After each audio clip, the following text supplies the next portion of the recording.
Hello guys, welcome back to another video, and in this video I'm going to show you how you can install and use Codeium CLI on VS Code. This is really simple.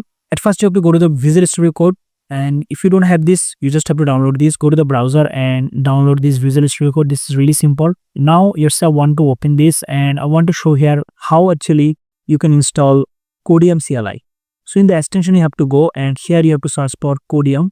And here you can see this is formerly Codeium, so we can actually download this. Now we'll actually click here to install it, and we say trust publisher.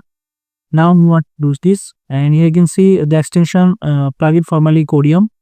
So we have to actually allow it, and we have to open it, and we have to actually log in through the account. And we haven't actually created the account, so you have to actually create your account.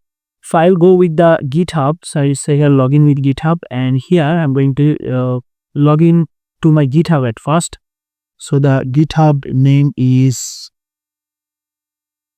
username is this one, and I have to give the password. There you go.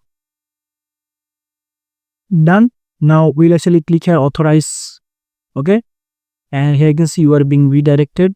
So yes, you can see redirecting.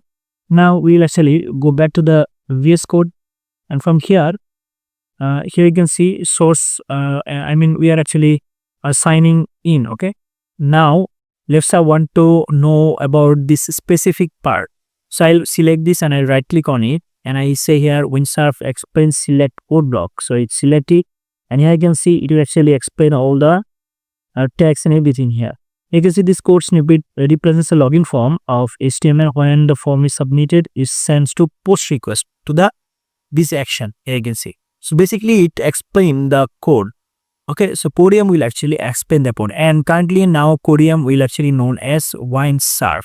So I have shown you how you can actually install Codeium or Windsurf in your VS Code and how you can actually use it. That's it guys. Thank you so much for watching.